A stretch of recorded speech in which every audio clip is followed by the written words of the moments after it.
Hola, ¿necesitas utilizar el modelo 111 y no sabes exactamente qué es ni cómo se rellena? Pues en este vídeo te voy a explicar cómo se hace paso a paso y con ejemplos. La agencia tributaria se reserva el modelo 111 para empresarios, autónomos y sociedades que han aplicado la retención del IRPF, por ejemplo, en las nóminas y finiquitos de sus trabajadores. Estos son los rendimientos del trabajo. También han aplicado la retención del IRPF en rendimientos de algunas actividades económicas, como por ejemplo en las facturas con retención que recibimos de profesionales como asesores y abogados. También en actividades agrícolas y ganaderas, actividades forestales, premios de participación en concursos y rifas, cesión de imagen, propiedad intelectual y otros. ¿Cómo se presenta este modelo? Las grandes empresas lo hacen mensualmente y el resto lo hacen trimestralmente en el plazo comprendido entre el día 1 y el 20 de cada mes posterior al trimestre finalizado. Si cae en sábado, domingo o festivo, pasará al día siguiente hábil.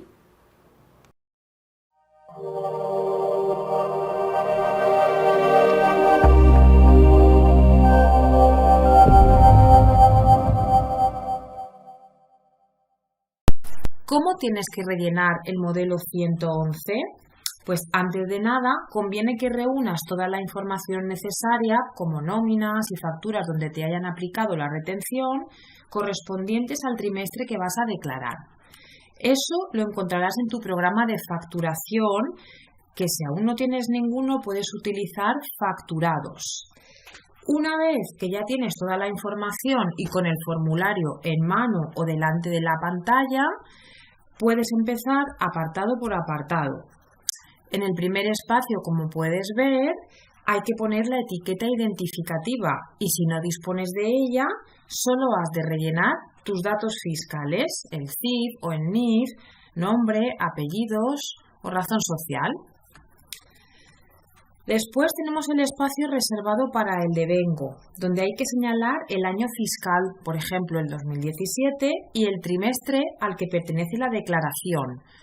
Periodo 1T, primer trimestre, 2T, 3T o 4T si te refieres al cuarto trimestre. A continuación vamos a pasar al espacio número 3, que es para la liquidación.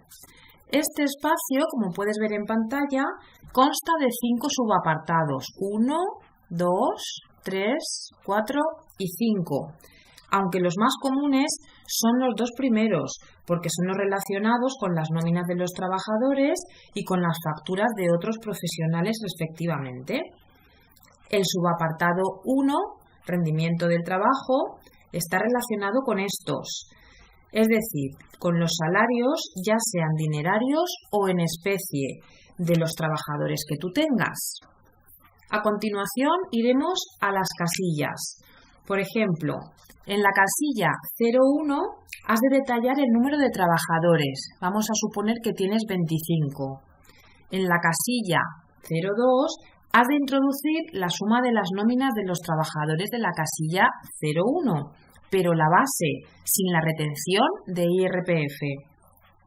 En la casilla 03 hay que poner la suma de las retenciones aplicadas a las nóminas de la casilla 02, es decir, si aquí has sumado las nóminas de los 25 trabajadores, en la casilla 03 tienes que sumar las retenciones de esas nóminas. Luego, en la casilla 04, 5 y 6, se sigue la misma lógica que en las casillas 01, 2 y 3.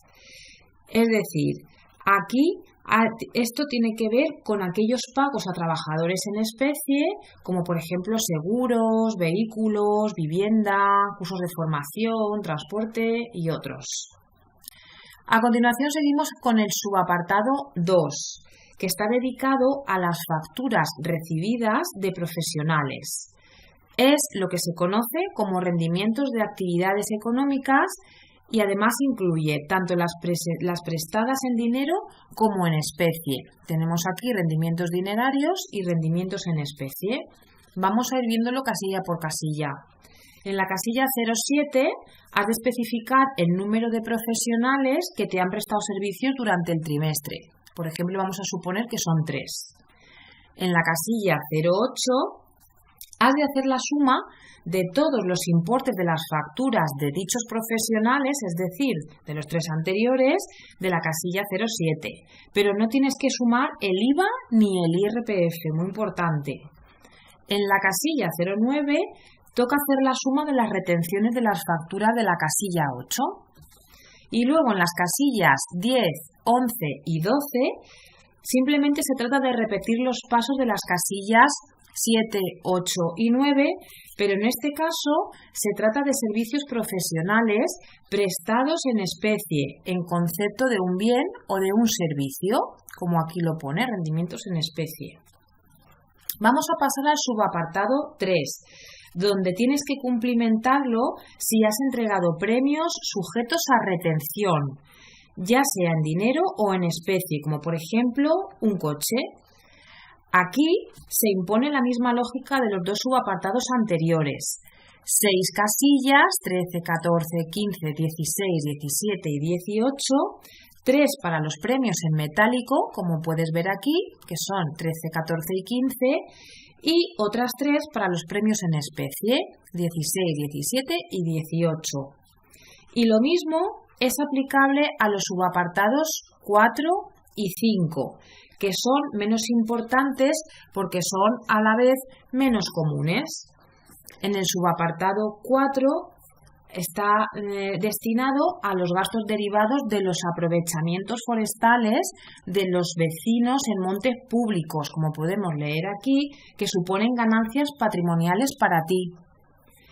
Y en el subapartado 5 tiene que ver con aquellos ingresos recibidos por la cesión de derechos de imagen, como por ejemplo le puede ocurrir a modelos, futbolistas y a otras profesiones.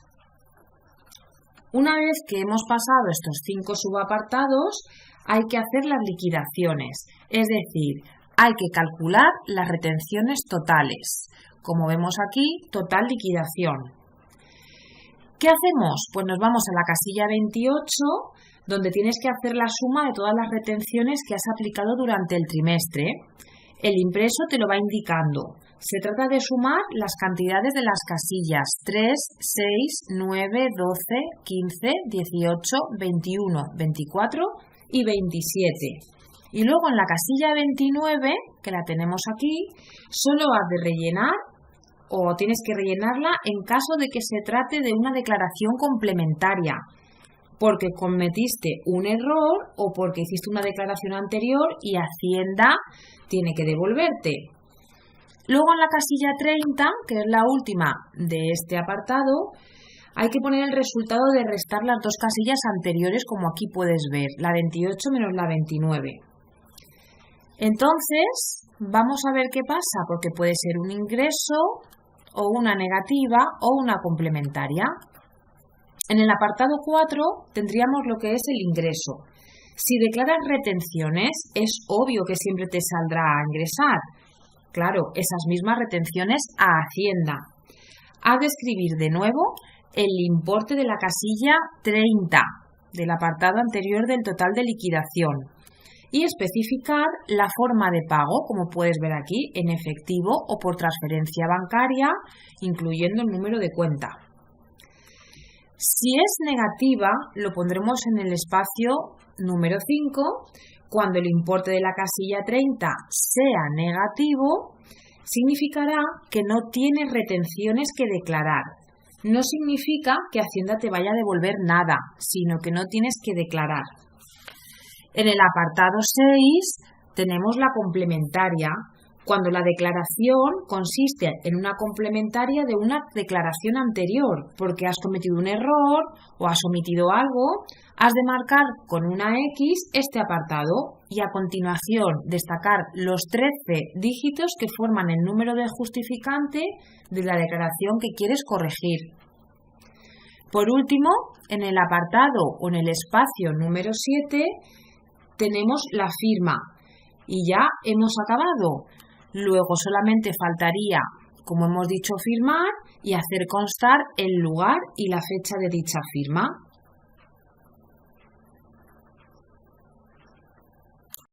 Como has podido ver, rellenar el modelo 111 Es muy sencillo, pero ahora falta presentarlo. Para ello, la agencia tributaria permite dos formas, o bien en papel o bien por internet a través de la firma electrónica o certificado digital.